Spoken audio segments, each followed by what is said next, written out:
So, our material education have limitations. So our material education can only help up to now making our living or something like that. But is there some education which actually can provide solutions for our day-to-day problems and also come to our rescue at the time of like utmost requirement? See, it is said that a friend in need is a friend indeed. So anyone, any relative, any friend, or any knowledge that comes for our rescue at the time of need is said to be very, like, no, he's a friend, actually he's actual friend. So that way, this knowledge, this mundane knowledge about matter, about chemicals, about construction, about our body, like they can only give us temporary solutions, either no to give nice material facilities to so that we can be able to earn wealth. So I'm not saying we should not have that kind of material education. We should have that material education for our material, like, our physical maintenance, maintaining our family, maintaining our body, maintaining our health, maintaining our position in the society.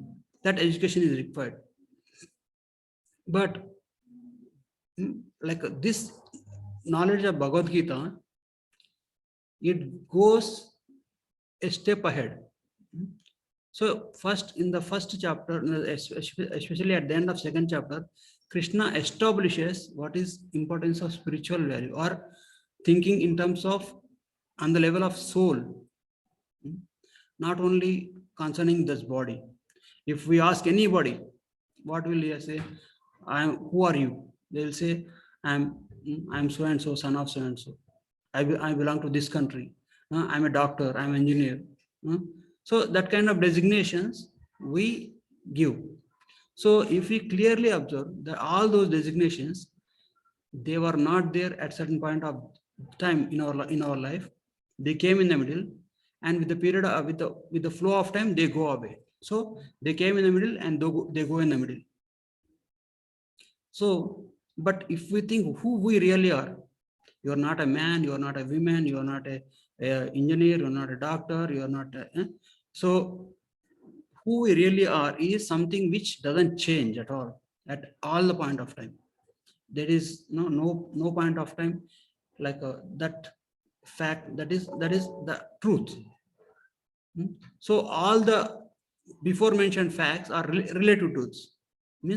Relative means they are relative with respect to time. Yes, they depend on some other time. You are a doctor as long as you practice.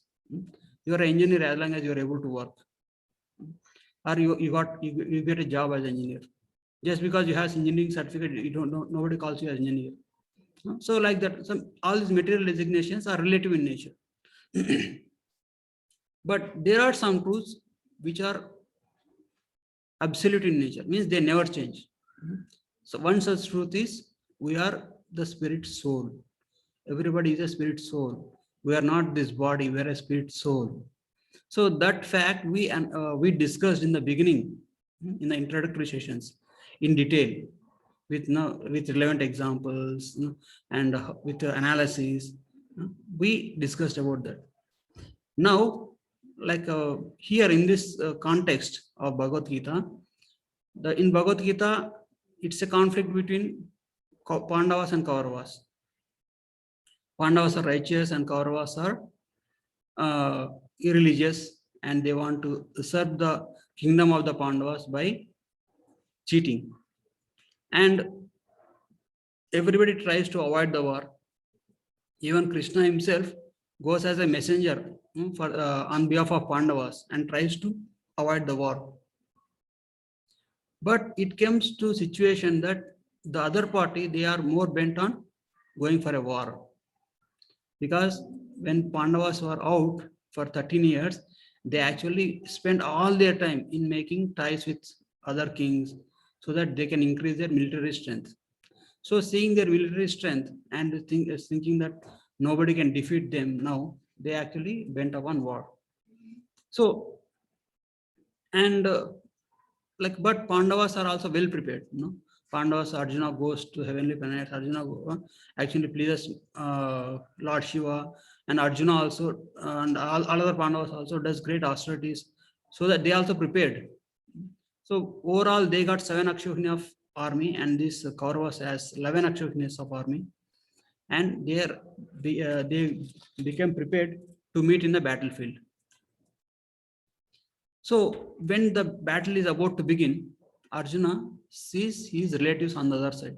Means his like friends, his gurus, his grandfathers, fathers. He sees on the other side, and he become overwhelmed with distress, like with emotions. Am I going to kill all my relatives and friends only for the sake of a little bit of kingdom? So then at that point of time, he become confused.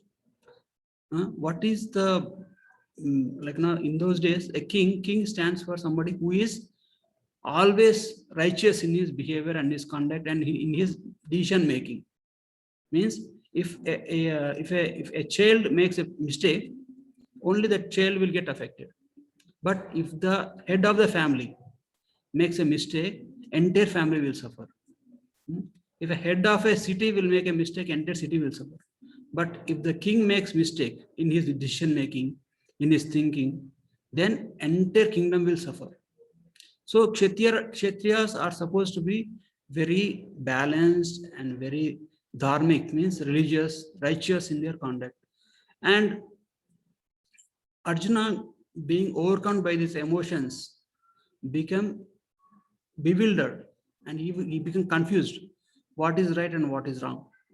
Like uh, going for a war or doing war is better, or not just giving up the war. Because if we 5 people just give up this war, because this fight is only for the sake of kingdom, and if we 5 people don't get their kingdom and so many lives are going to be saved, then it is better to give up the war. So it is a saying, right? For the sake of one family, one person can be sacrificed. For the sake of one village, one family can be sacrificed. And for the sake of one nation, one village can be sacrificed. So that is a dharma. That is also a kind of dharma. So Arjuna thinks in that way. So if I give up my desire to fight, then this war can be avoided.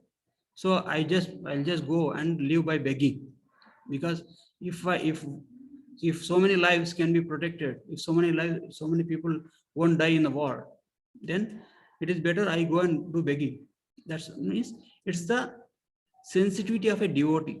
A person who is devotee of Krishna is very sensitive for others' suffering. So, so that was the situation. So then, and but later on, he actually thinks that no, this is not the right decision. What I'm thinking, I'm not thinking in the right terms. So because we have been cheated, we have been we have been, all the adharma is there on the other side, so that it has to be punished.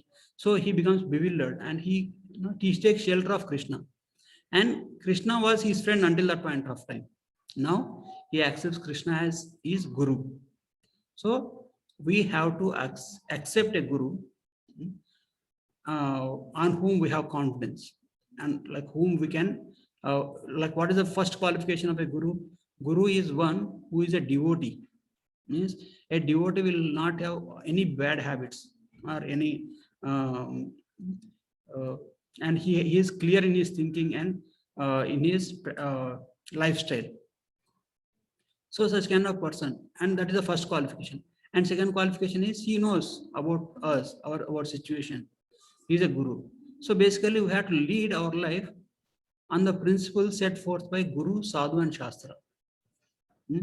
So Guru is one person who can give guidance to us. So Guru is somebody who is friend, philosopher, and guide. He is a friend because he knows our in and outs, our weakness and strength. He is a friend. And he is a philosopher. He knows the philosophy of life. What is the purpose of life? He knows. He is a philosopher. And he is a guide. Guide means he knows how to tackle every situation. So that is the role of a guru. And that is the qualification of a guru.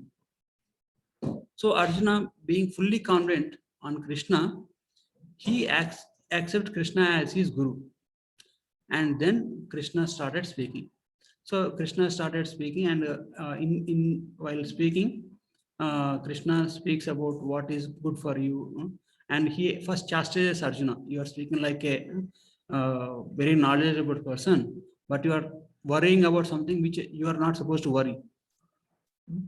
So then he presents like you are worrying about, like you are killing your, you are going to kill your relatives, but everybody is a spirit soul, not their bodies. So now Tapsi, right? What is her name? Huh? Tasvi. Tasvi is small and we are big.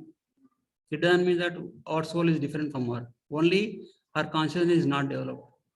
So everybody, man, women, child, animal, and plants, everybody has a soul. So, and he says, like, you are worrying about their bodies, and he gives the science of the soul. No, so that what Krishna gave to Arjuna.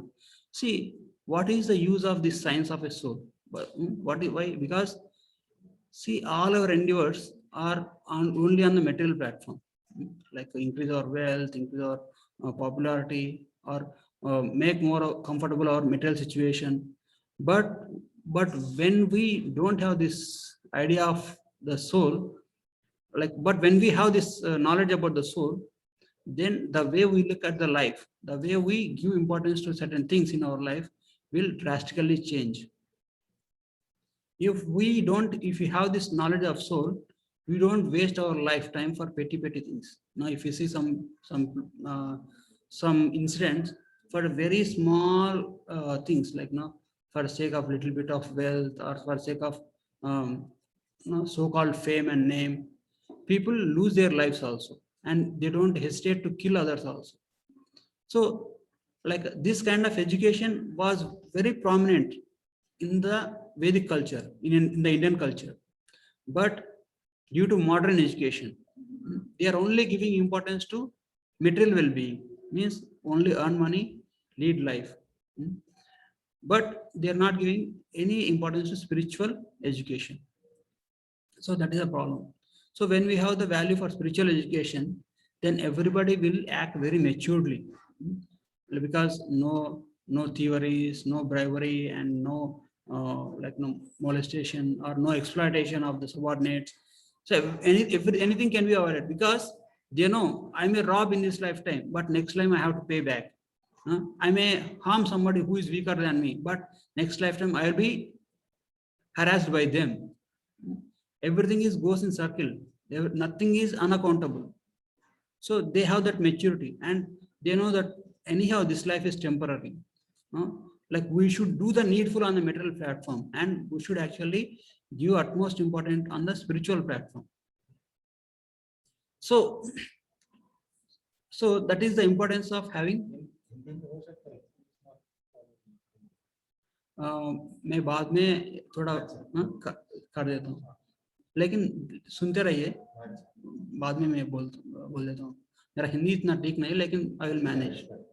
अब नहीं तो आपका बेटा को, या you can actually give him a synopsis, because other audience, and also I'm comfortable in English, and also other audience also there, they may not be able to.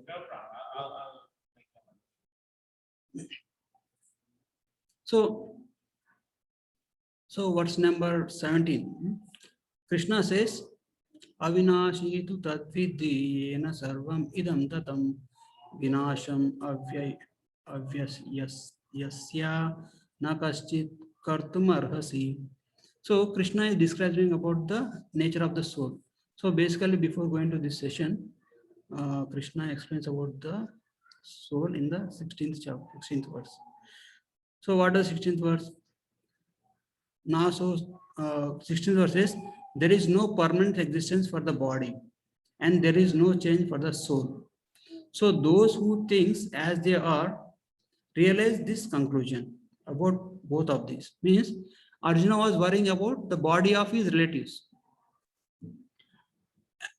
But Krishna is educating him.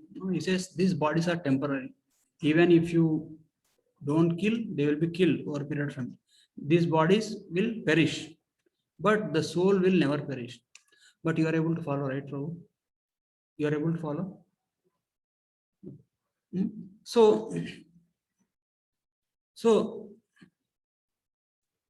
and he says the next words.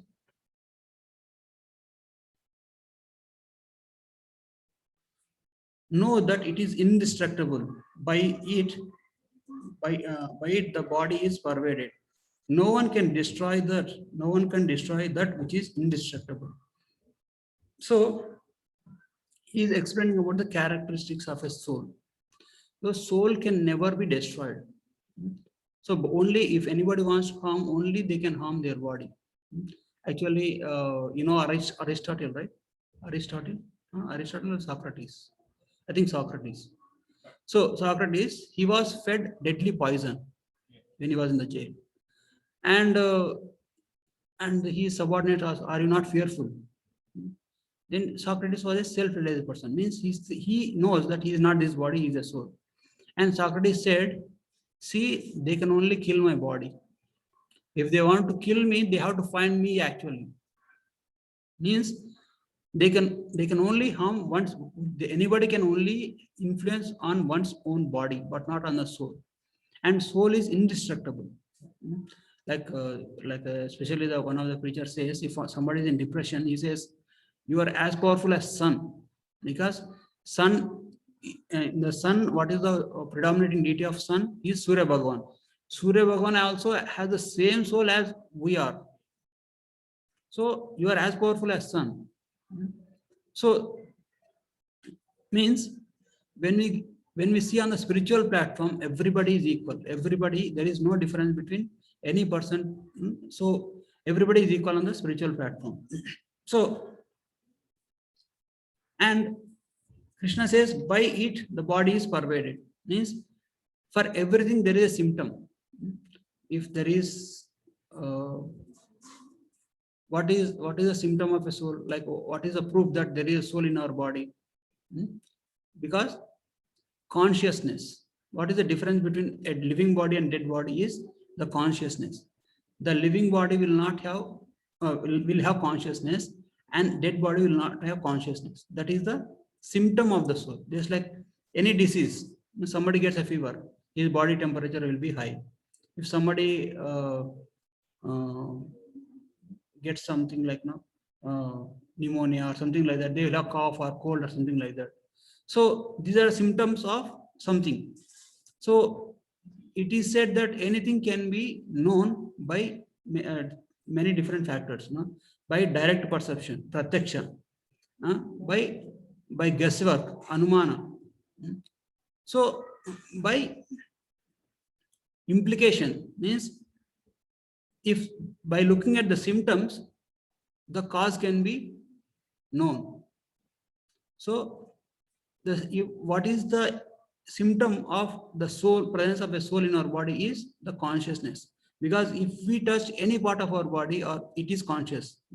Means if some hot thing or cold thing touches to our hand or leg, anything, we'll have immediate reaction. So that is a symptom of existence of soul. So then Krishna clarifies this, your soul's consciousness is all pervading throughout your body. So soul is the one due to presence of which everything is properly maintained. So it is said in the scriptures, along with the soul there is Paramatma. Soul is called Atma, and the expansion of the God, is Paramatma. Means he's so both Atma and Paramatma are residing in the region of the heart. But somebody says, okay, then one cardiologist said, okay, you are saying soul and super soul are in the heart, but I am a cardiologist. I have performed many open heart surgeries, but I never saw the soul. How can you say that there is Atma in the heart? Then Prabhupada said, they are present in the region of the heart. They are not present in the heart. And by the way, soul is spiritual in nature, and the heart is in material in nature. So what is the symptom where the soul is present? How can we detect is, like if we love somebody, now we touch your heart and say I love you, like that. You don't say I love you like that, because soul is present. We are present here, and that is saying that I am present here and you are very close to me. So that is one of the symptom. And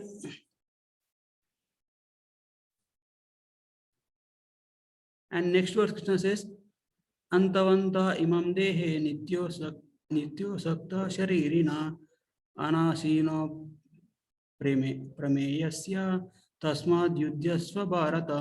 So the bodies belong to the eternal soul, which is indestructible and very small, are said to be temporary. Therefore, fight, O Bharata.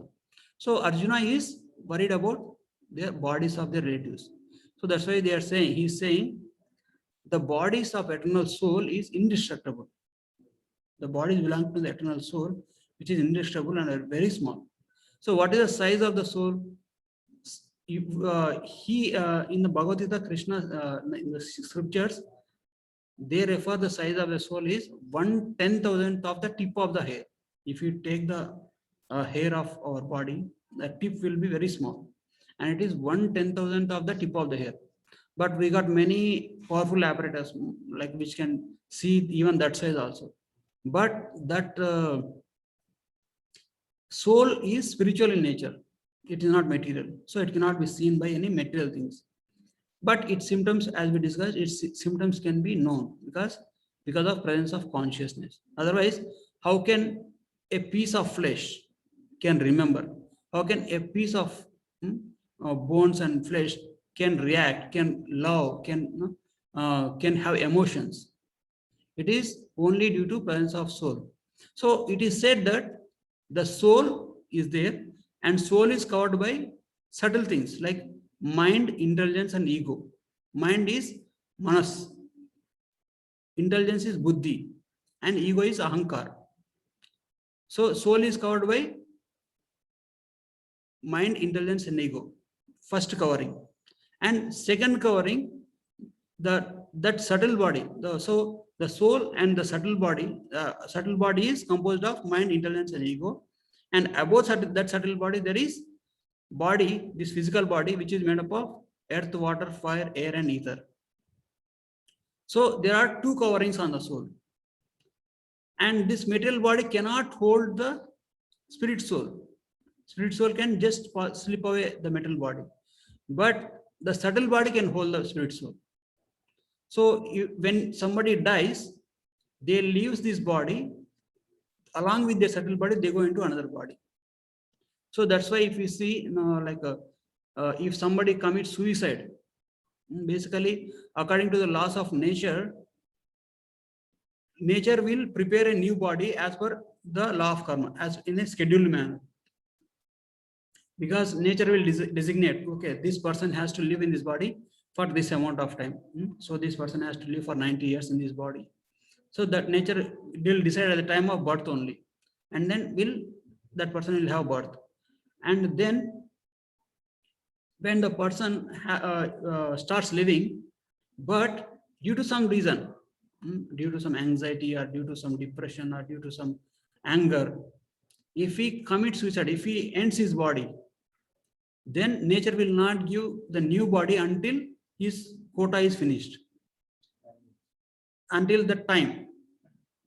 So its next body will be ready only after 90 years. But if he commits suicide after 40 years, then he have to live in the ghostly body. Means the spirit soul along with mind, intelligence, ego. He will remember everything what has happened, and he will live in the ghostly body for 50 years. So like that. So at the time of death, we actually leave the present material body and we enter into the ether. From ether it comes into water, like in the clouds. From the clouds we fall on through water, rainwater. It falls on the ground, and from the ground, it it grows in the form of trees, grains. So when father eats grains, and it will we will go into the semen, and from semen injected into the mother of the womb of the mother, and from there we again take a new body. So that is a cycle. So at the time of death, we go into the either in the sky, and then from there again it comes. But everything is precisely calculated. Everything is precisely calculated, that like where we have to take birth, and how what family, what time we have to take birth. Everything is precisely calculated. It all depends on at the time of birth only, it is decided how much happiness we have to get in this life, and how much distress we have to get, and how long we will live, and how much food we are entitled to eat, and how many breaths, the breathing, how many breaths we are allowed to take. Those are all decided precisely. That is the nature's calculation. So that's why the yogis, they actually restrain the breathing and eating, so they live very longer. So somebody who actually takes too much of breathing and eats too much, and they actually end up their life, they exhaust their lifespan very quickly. So and also how much happiness you get is already decided. Even if you endure or don't endure, you'll be getting that happiness. But if you see sometimes some very unworthy person living very happily, no material anxieties, nothing, he is very comfortably situated. He is doing all wrong things, but he is enjoying nicely. But somebody who is very honest, very nice, and very gentle to everybody will get a lot of suffering in his life. Why? Because it is all predestined, because they are supposed to go through that anxiety. So it is like somebody, you took a loan from somewhere, and it is a time to repay. But sometimes you loan somebody, you give money to somebody, they are returning to you. So when you are getting money, you will be enjoying. When you are losing money, you will be in distress. So in the same way, when we are enjoying our good karma, will have a pleasant lifestyle. When we are actually going through our bad, when we are suffering or reactions of our bad karma, we will be suffering. So these are all imprinted on the consciousness of the living entity. So there are two consciousness. There is external consciousness, and there is subconscious. Subconscious memory, you heard, right, the medical term subconscious memory. So everything we see, everything we do is recorded in our subconscious memory. That's why they are called, in the scripture, they are called Chitragupta. Who is Chitragupta? He is the assistant of Yamaraj. So when we die, he is the one who is going to open up all the list. But these are all the sinful reactions that he performed. These are all the good things he has performed. So that Chitragupta will not miss even one single thing also. Even one single act of kindness, one single act of evil, he will not do, even miss out one thing. So he will keep track of everything. So that is a nature's arrangement. So that is the criteria in which we actually go from one life to another life, another life to another life. So, and now Krishna is educating Arjuna. So actually in the previous session, we discussed how Krishna says Arjuna is immature. Arjuna is like, you are talking like a intelligent person, but you are foolish. Because Krishna was a very learned person. Arjuna is a very learned person. He's a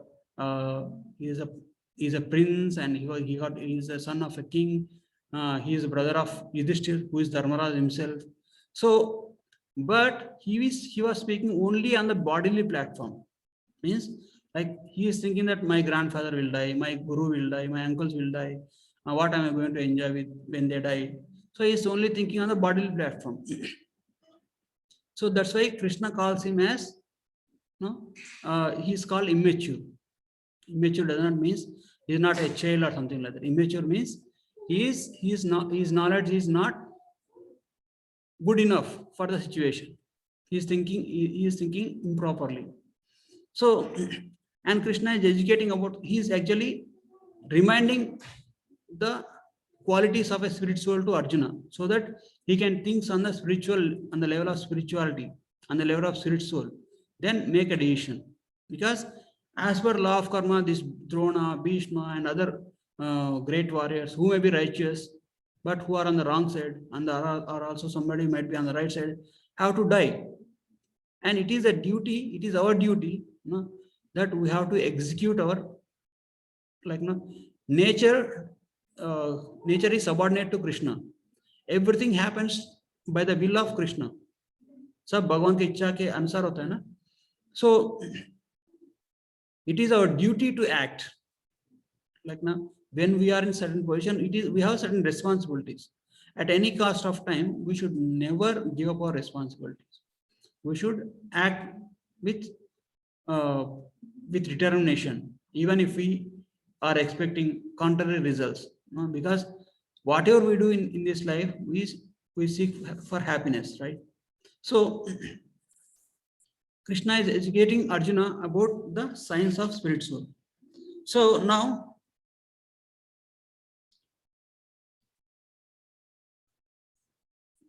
Krishna further describes, Einam veti hantaram yaschainam manyate hatam ubahutau na vijanito nayam hanti na hanyate.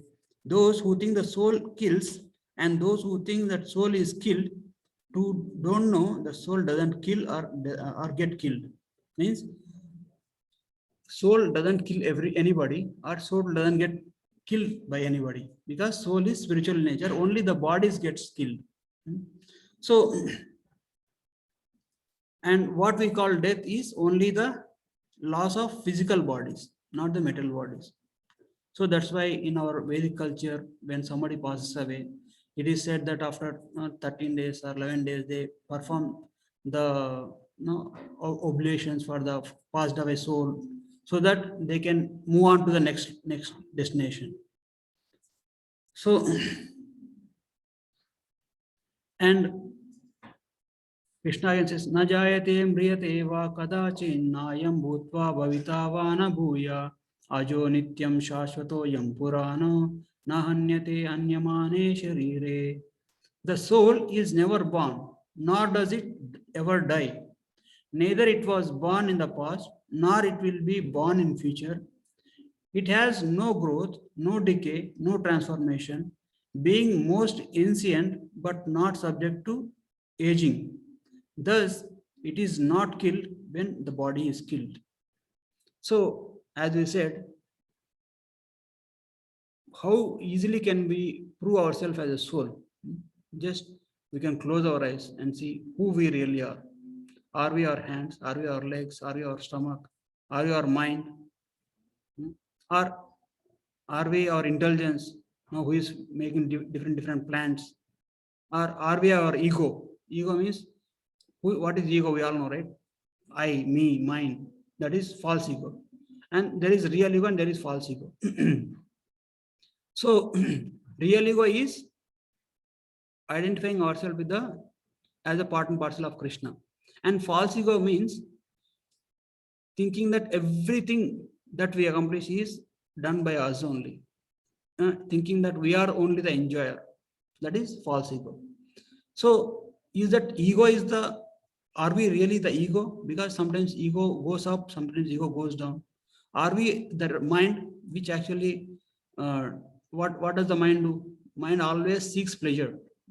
Like if you have any pleasurable experience, because if you had nice experience of eating gulab jamun, what do you like the most? Like it will store in the mind, okay, I have a nice pleasure eating certain thing, or listening to some music. And mind will demand, okay, go there and eat this, or go there and listen to music. So are we the mind which stores all this information? No, we are not the mind. Or are we the intelligence which devises different plans to satisfy the demands of the mind? So if we think like that, we actually come to the point that we are only the witness of all these things. We are neither the body, nor the mind, nor the intelligence, or not the ego, but we are only witnessing all these things. But we are identifying ourselves with these scenarios.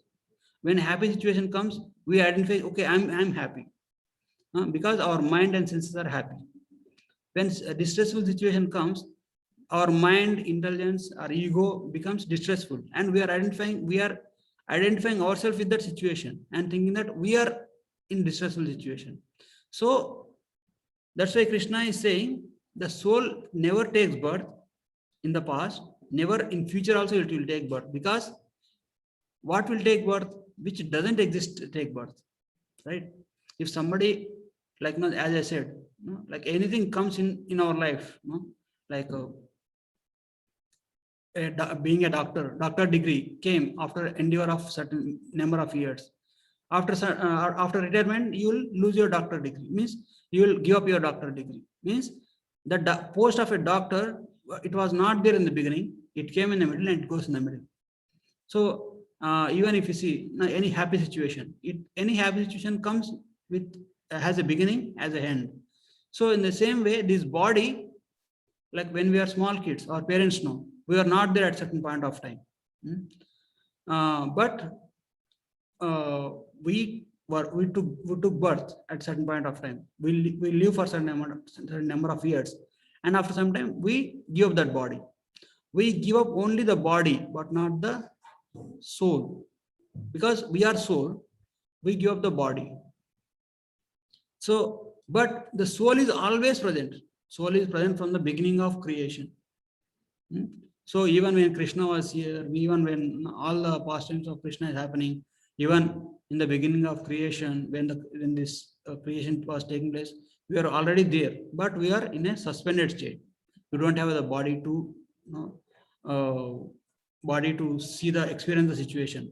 Even if we had the body, we don't have the memory to remember that incidents, because as the soul passes from one life to another life, one life to another life, it is the nature's arrangement that the jiva will totally forget what has happened in its previous life.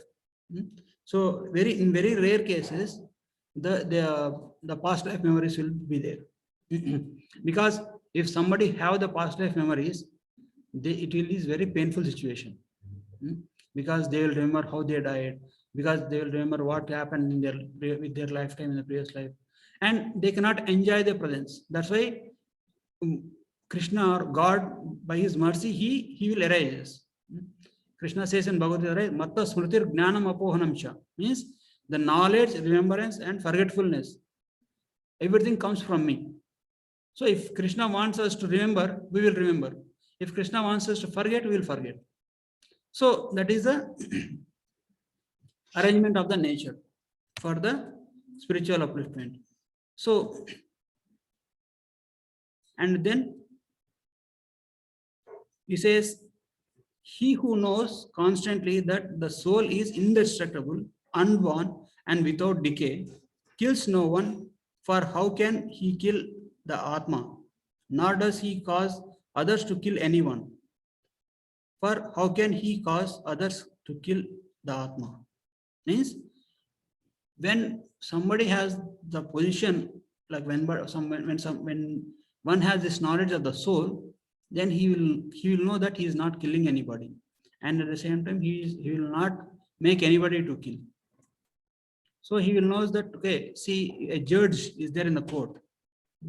He gives punishment to somebody, and he also gives reward. Like he is, okay, this person has done a good thing. He has to be awarded $10 million by so and so company or by the government. But somebody does some mischievous thing, some criminal act, then say, okay, this person has to be hung or imprisoned for a certain number of years. So the judge doesn't have any personal grudges on the others, but he only does his duty. So in the same way, we should be Sakshi Bhuta, means we should be only the instruments of the situation. And what we have to know is, we have to know what is dharma and what is adharma, what is to be done, what is not to be done, what is righteous and what is unrighteous. So some regions, they say animal doesn't have soul, and they start killing all the animals. They left and right they kill. They actually says these animals are created for the pleasure of man. No, it's not like that. If you kill an animal in this lifetime, in the next life, that animal will take the human form of birth and then will kill you in the next life. So the number of times you kill an animal, that number of times you will be killed. Means that many times you have to take birth again and kill again, take birth again, kill again. So nothing is unaccountable. So, but everything is carried on the everything is carried on the by the laws of nature. So, Mataji, door close. Final class notes. So that's why we have, but when we act, like if suppose like we are in the role of Arjuna, it is the duty of a police officer or it is the duty of a military man to punish the miscreant, so that the people, like public in general, who are living righteously, will be protected from the aggression. So it is Arjuna's duty to fight and to punish the evil personalities. It is king's responsibility. So it is a duty Arjuna has to do. And Arjuna has nothing to gain or lose in that situation, because he is acting as an instrument of Krishna, as an instrument as to re-establish dharma. So irrespective, like sometimes if you are a judge, like if a son of a judge commits a murder and comes into the courtroom, you cannot say, oh, he's my son, then just don't give any punishment to him. You cannot say like that, because irrespective of who is that, who the other party is, he has to execute the dharma. He has to execute what is righteous. So when we have the knowledge of the soul, then only we will be able to execute this our duty without any or like a lot of distress. Otherwise, we identify ourselves with the situation like Arjuna, thinking that, okay, if these people are killed, how can I be happy? So that's why Krishna is educating him. Soul can never be killed. Now, then Krishna says what's happening, okay? Vasamsi jirnani yata vihaya navani krishnanti naroparani tata sharirani vihaya jirnani anyani samyati navani dehe. As a man gives up old clothes and accepts new clothes, so the soul gives up old bodies and attains new bodies.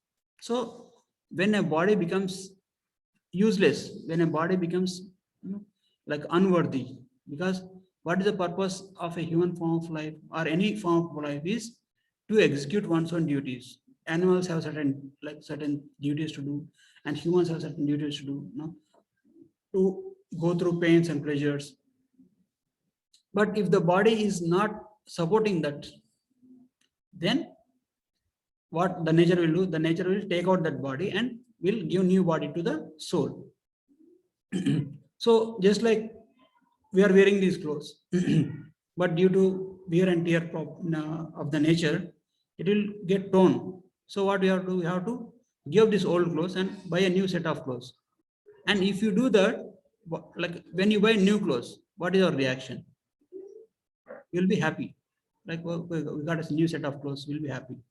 So then Krishna is saying, then why are you unhappy about the situation that your grandfathers and your gurus and your uncles, they are going to get these old bodies, they are going to give up these old bodies, or the bodies which are on the side of adharma, they are going to give up that old bodies and take a new body, because they are going to leave their bodies in the presence of Krishna.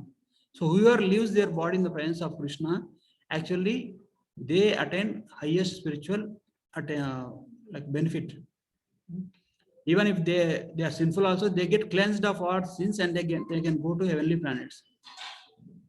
So in either case, they are losing only the old useless bodies, or the bodies which are present in the situation where they have to be sided by the adharma. They will be taken from the situation and will be given a new body where they can perform their duties again and again.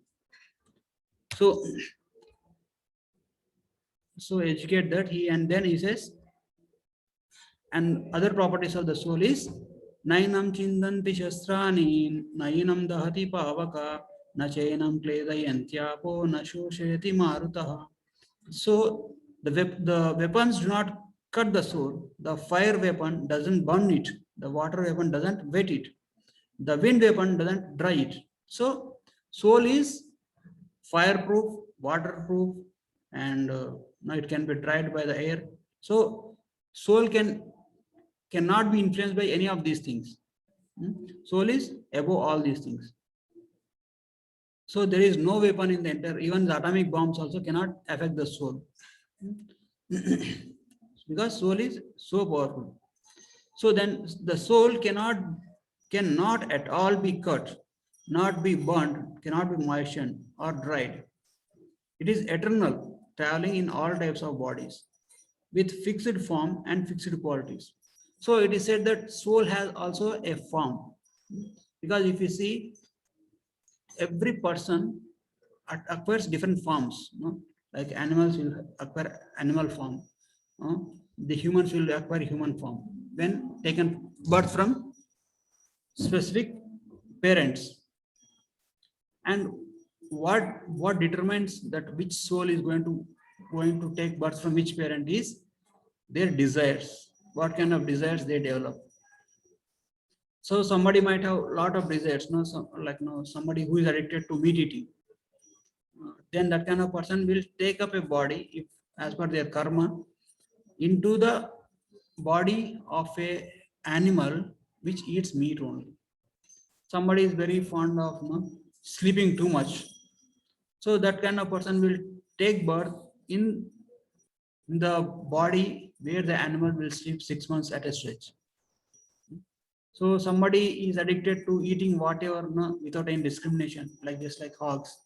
They will take birth in the hog's body, hog's parents. So, so what is our consciousness? What is our desires? What type of desires we are getting, especially at the time of death. By the time of death, that type of birth we take without doubt. That's what Krishna says. So, and he says, the last verse of this class, avyaktoyam achintyoyam avikaroyam uchyate tasmadevam viditvainam nanushochitumarhasi.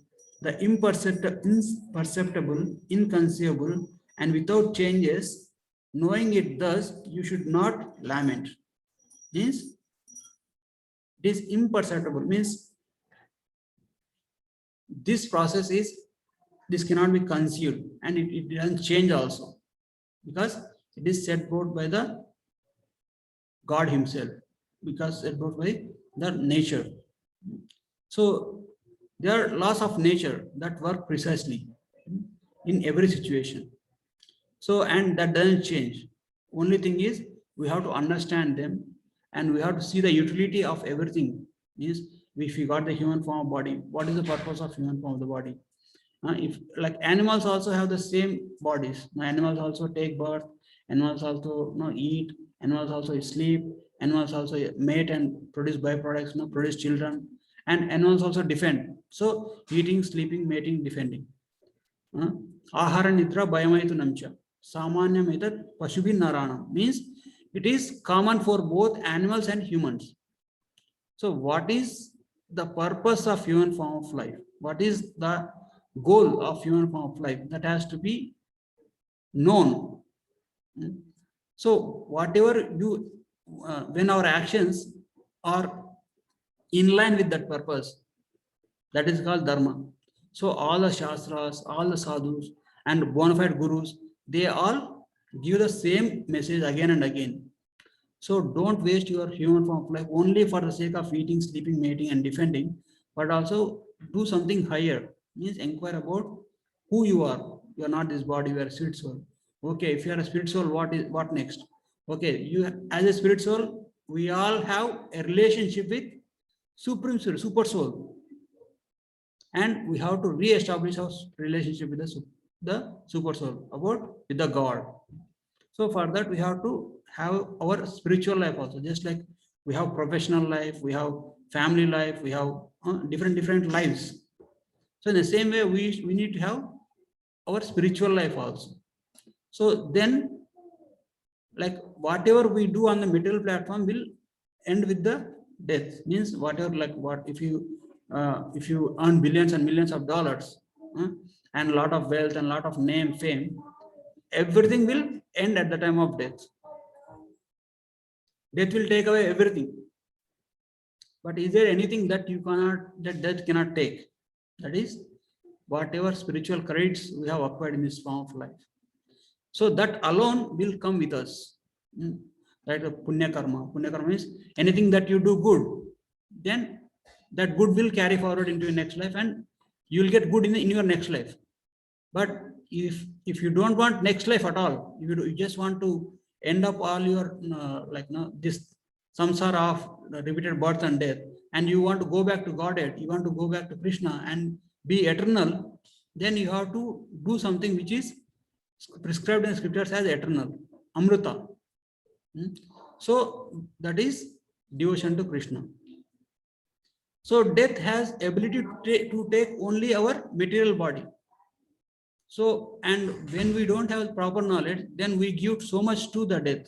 Means like we develop anxiety, we develop our consciousness will be centered around death, and we give our entire mental abilities to the death, and we also lose our spiritual opportunity of spiritual upliftment also. When we entirely use our time only on the level of body, and we are only death conscious. So what is death? Death is a point at which everything that we have acquired with a body will be lost in a moment. Or we lose our family, we lose name, fame, wealth, everything, health is lost with one act. So, but death cannot take whatever spiritual advancement we make. How many times you have uttered the name of Krishna? How many times you have read Bhagavatam, Bhagavad Gita? How many times you remembered Krishna? How many times you served Krishna? That things cannot be taken away by death. Those are spiritual in nature. So, and also, in one sense, death is also our friend. How? Because if death is not there, then our attachment will be so great that we will be attached to the matter. As a soul, scriptures say we belong to the spiritual world. Just like a fish belongs to the water, the soul belongs to the spiritual world. Soul, which is spiritual in nature, belongs to the spiritual world. When you put the fish out of the water and give whatever fish demands, give nice food, nice dressing, nice whatever it wants, anything you provide, nice music, nice temperature, but fish won't be happy. Fish will only ask, put me in the water, I'll be happy there. Because its natural habitat is water. The same way, we as a spirit soul, our natural habitat is spiritual world, where we will be in our spiritual body, and we will have a real identity. Means we have a swarupa in the spiritual world. That is our original position. So all our endeavors has to gradually elevate us to the point of going back to our spiritual identity. And so the desires also, like what for that, what we can do, we only have to change our consciousness. We don't have to give up our life, we don't have to give up our family, we don't have to give up our job. We just have to change the way we live with them. You take care of your job thinking that, okay, I'm working, like you are not maintaining your family. It is the family of Krishna. It is not your home, it is a temple of Krishna. And it is not your family. It is, this family is given to you by Krishna to take care of on his behalf. If you act like that, and if you want to go to office and work, you work so that you want to maintain the family of Krishna. You want to maintain the temple of Krishna. So, and everything related, if we are Krishna conscious, like we don't have to change anything. We don't have to give up our families and go to forest and meditate. We just have to change little bit of our lifestyle. So then whatever is going to be poison will become nectar. Whatever is binding us to the matter and bringing us life after life for suffering, going to birth, old age, disease and death, will actually become the remedy for us to get liberated and go back to Krishna. So that small change that will shows great impact in us. So that is what spiritual life means. That is what the importance of spiritual life. So that is what the message of Bhagavad Gita. Just work for Krishna, be Krishna conscious. Then everything that you do will liberate you, not bind you. Otherwise, anything that we do with only self-identification, I am doing for myself, I am doing for my enjoyment, that kind of activities are binding us to the matter and again. And we develop the consciousness, I want to be the enjoyer. I like this enjoyment, so I will take another body again. So we keep on going from one lifetime to one lifetime. This is called samsara. So that is the essence, means the goal, like what we discussed, what is a soul, and we discussed what is life all about, the different types of lives, life of metal body, life of a spiritual body. What is the importance? How can we transform our lives? Just by changing our consciousness. And what is the perspective on death? Death is a chance for us, like like it is said that life is a preparation and death is an examination. So there are two ways of looking at an examination. So if you look at examination, oh, it's so burdensome. Like, I have to prepare, I have to study, I have to remember, I have to write, I have to perform. If I don't perform nicely, then I'll get failed. If you have that fear, then exam is a burden. But if you look at exam as an opportunity, okay, if I only learn nicely, if I do my duties nicely, and I will perform well in my examination, and the examination will promote me to the higher level. So life is a preparation and death is an examination. What is examination? What type of, whom do you remember at the time of death? You remember your family, you come to your family again. You remember your nation, you remember it comes to your nation again. So it might be depend on our good karma also. If you don't have proper good karma, then there is a good chance that we may come into the same family, but we may not be in the family. Just like there are many examples in the stories, Puranas, like how the head of the family, one Jamindar was there. He was so much wealth conscious, and many times sadhus come and tell him, why don't you take up, why don't you hear messages of Bhagavad Gita and Bhagavatam? And this person said, I don't have time. And he spends all his life only earning money or maintaining family. And he dies and he becomes a ox or a bull in the family. So means still he is working for the same family, but he is not the enjoyer, he is working. So it depends on our good karma. So if you have, like you may think, okay, I want a lot of money in the next life, I want to be a billionaire, I want like, but you are thinking of money, but at the time of death, if you don't have enough good karma, then you will become a teller, bank cashier, where you will be surrounded by money, but you will not have access to it. So it all depends on how much we use. So the most important thing is we have to develop our Krishna consciousness. So we'll end it here. If you have any questions or comments, we can take it here. Hare Krishna Prabhuji. Yes, Mataji. I have one question. Yes. So when we say that we are getting the spiritual knowledge, just little bit louder, Mataji. so when we say that we are getting spiritual knowledge, does that mean that our soul is getting affected by that positivity, or just our intelligent level is getting? So actually, Mataji's question is, when we are getting spiritual knowledge, like when you're reading Bhagavad Gita or Bhagavatam, or when you're getting any knowledge, like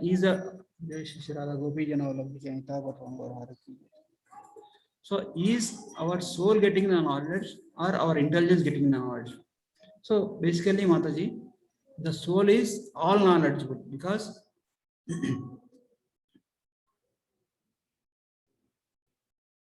what is the characteristic, what is the nature of the soul? Sat Chit Ananda. Soul is Sat means soul is eternal, Chit means soul is full of knowledge, and soul is full of bliss. Sat Chit Ananda means soul doesn't need any external knowledge. Soul is always full of knowledge. only our intelligence is getting knowledge. So we are spiritualizing our intelligence, we are spiritualizing our subtle body. So every act we do, there is a change in our subtle body. So our acts, our thoughts will determine what type of changes our subtle body is going on. Right. Subtle body means Sukshma Sharir. So, Sukshma Sharir. mm, Right. so soul doesn't need any education. And just a last question: does soul get weaker or stronger by the time, or it stays the same forever? Soul stays the same. Soul doesn't need any external things. Only our body or our subtle body or cross body needs external nourishment. Soul is always powerful. Thank you, Prabhuji. You have any questions, Mataji? Do you have any questions?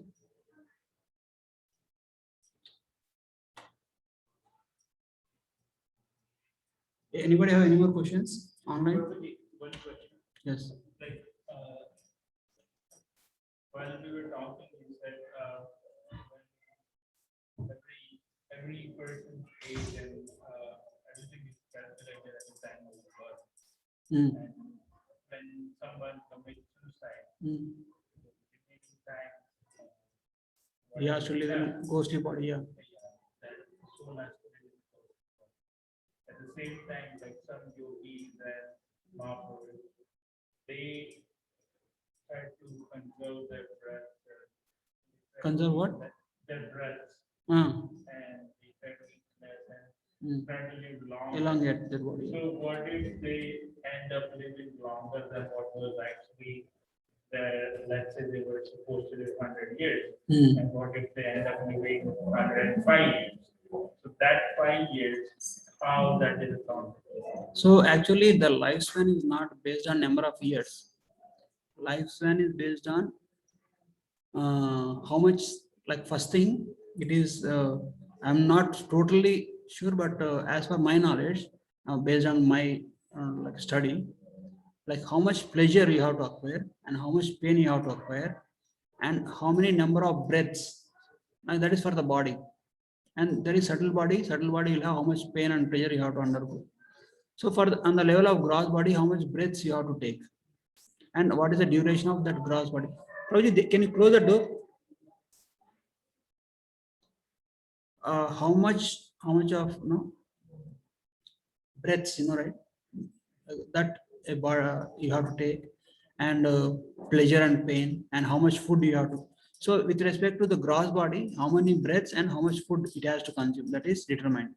And with respect to subtle body, how much pain or how much pleasure that you have to undergo. So that's why,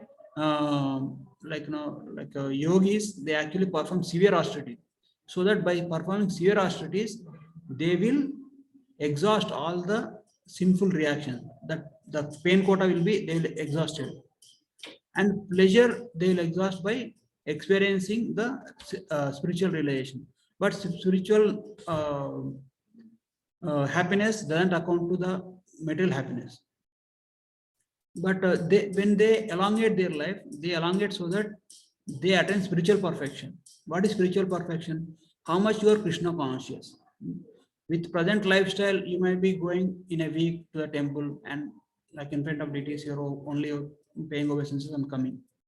But are you 24/7? Are you fully Krishna conscious? Are you fully doing all the acts? And are you fully meditating on Krishna? That is called samadhi state. Means not even a second that person will think anything other than the God, Krishna. Until a person reaches that stage,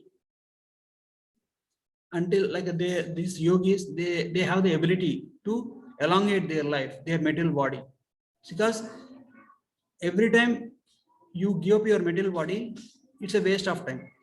Means you have to, when you give up a material body, you have to take birth again. Means 9 months you have to stay in the mother's womb until you until you develop to certain age, you don't start acquiring knowledge. Means even if you have past life, you have if you have good knowledge, but that access to that knowledge will not be given to you. Just like a person, a small child, even if that child has like in its previous life, he has spiritual knowledge. Spiritual knowledge will carry forward from one life to another life. That's why some children will just take up the spirituality just like that. But others, they don't take up. Even if we convince them, even if we tell them, they'll be more inclined to, like enjoying life like that. Why? Because it is carrying forward from their previous life. So, but if a yogi feels, okay, I just need some more time so that I will become fully purified and then go back to Godhead and I will finish off my business here. Then what he will do? He will arrest all the things. He will not eat very much. He will not breathe very much, and he will exhaust all his impious what do you call it? Karmic reactions through tapasya. And that's why you perform austerities like fasting on Ekadashi and like that.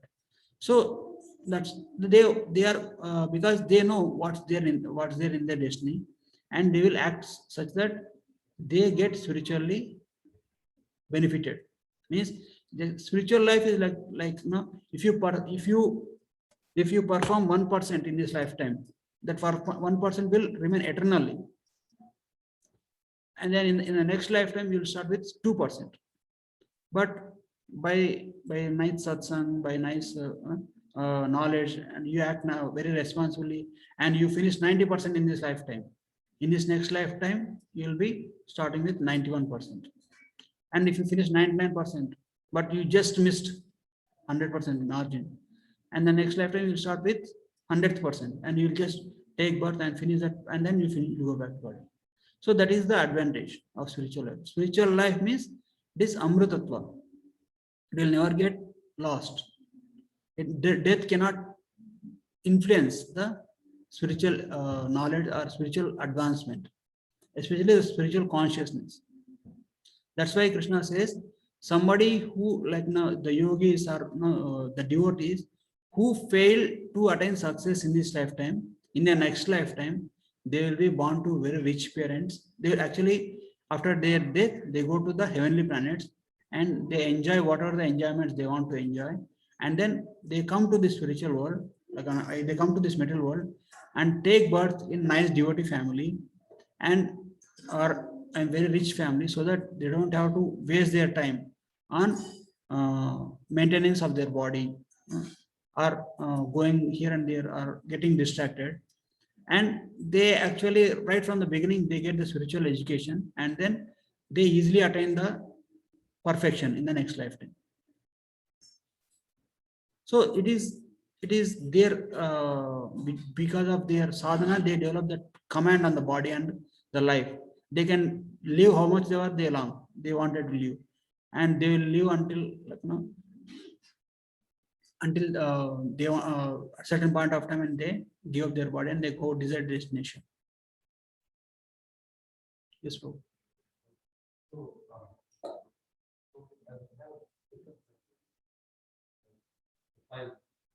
Senses, okay.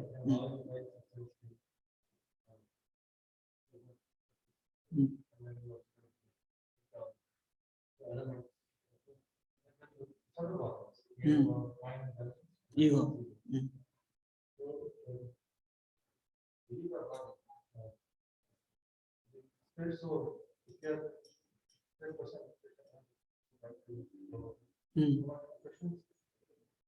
How do we use the subtle body?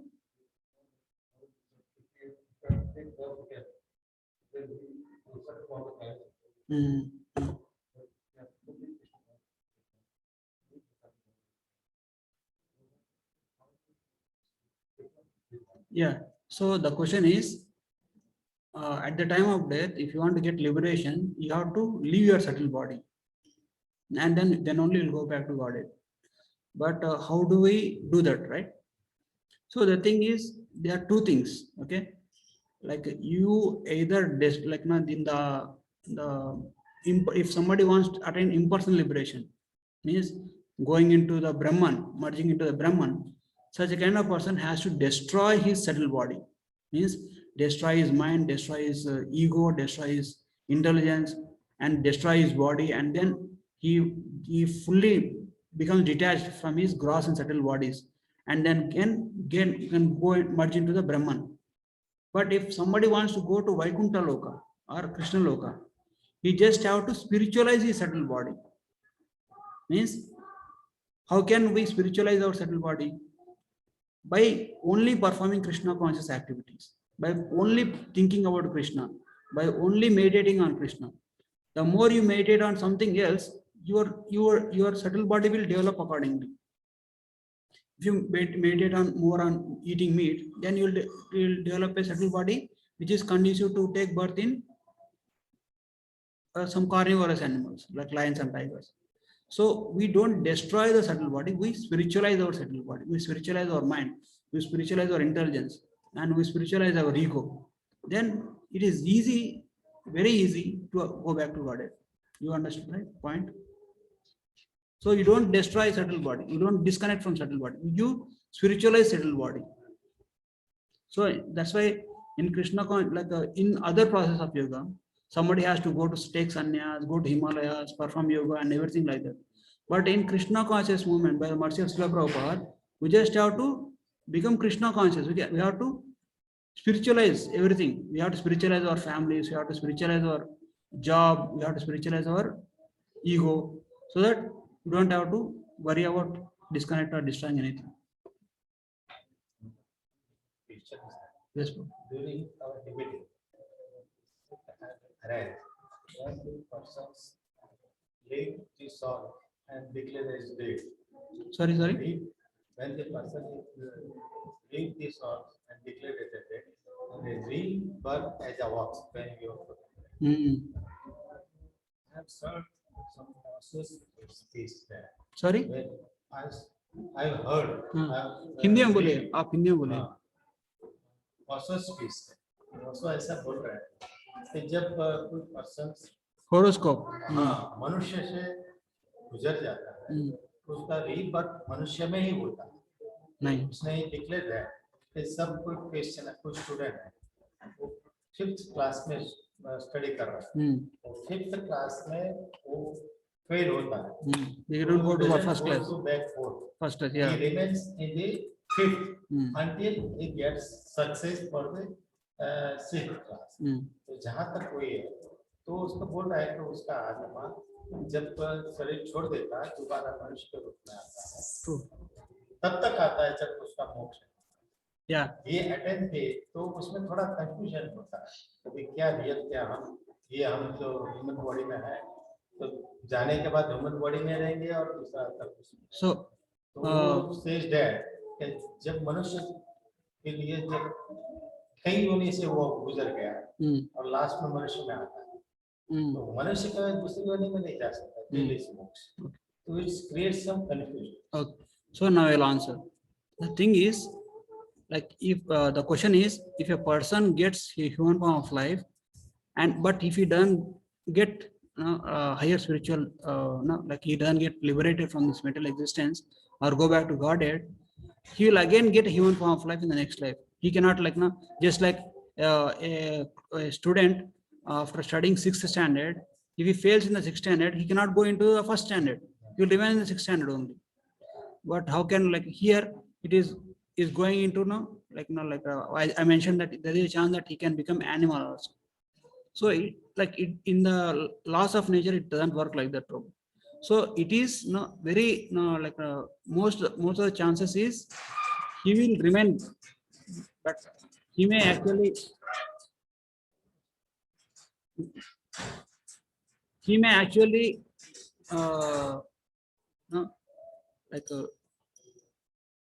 it is unless he commits very abominable things, throughout his life he has been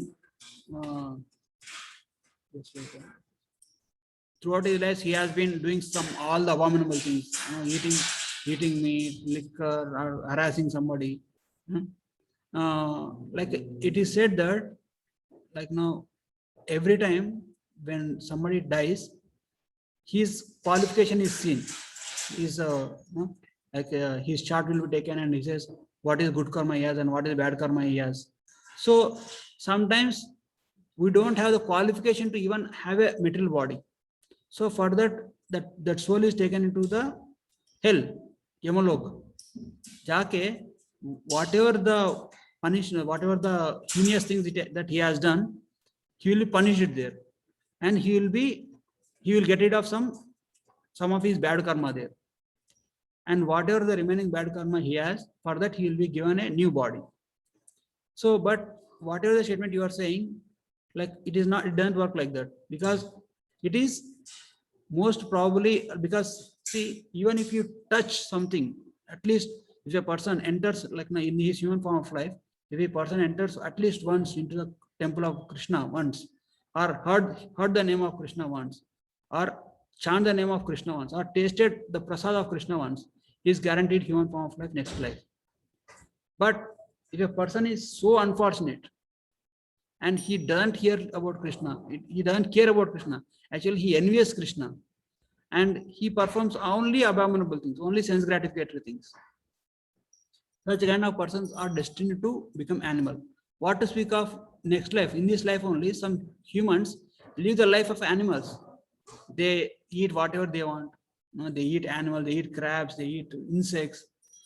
They mate whomever with you, means like they don't have any discrimination.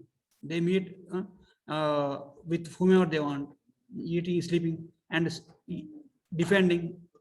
So there is no difference between animal and that kind of person. So that kind of person will definitely in their next life will, like as per the law of karma. See, this laws doesn't depend on us, on our understanding. It depends on our it is Lord is fully independent.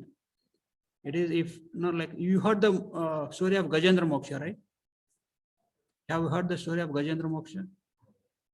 So in the previous life he was a king, and he took a life of a elephant in the next life. In the story of Jada Bharat, in the Bharat Maharaj, he becomes a deer in his next life. So there are many stories, like where the humans become animals and animals become humans. So it's not like that. That's not like this standard, because it's only one lifetime, right? But it doesn't look like it. It doesn't work like that in the laws of nature, because the chances are very less he may acquire the human form of life. Like if he offends a devotee, a person in an elevated platform will in the next life he will become degraded from nice family. He will take birth in a very low abominable families, or something like that. From that stage he can go to the animal life also. So degradation is happening. There is degradation and elevation constantly happening. So that's the only thing. But in one lifetime, if at least he hears the name of Krishna once, or he sees the form of Krishna once, or if he sees a devotee of Krishna, then he will not have a chance to take birth as an animal. So, you have any more questions? Otherwise, we'll end it here. Okay, we're all good. Thank you all very much. राज भगवती था की जय, श्री प्रभुपाद की जय, अनंत कोटि वैष्णव वृंद की जय।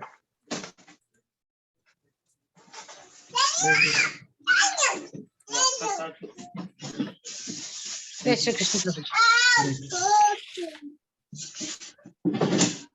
हरे कृष्ण प्रभु जी। हरे कृष्ण।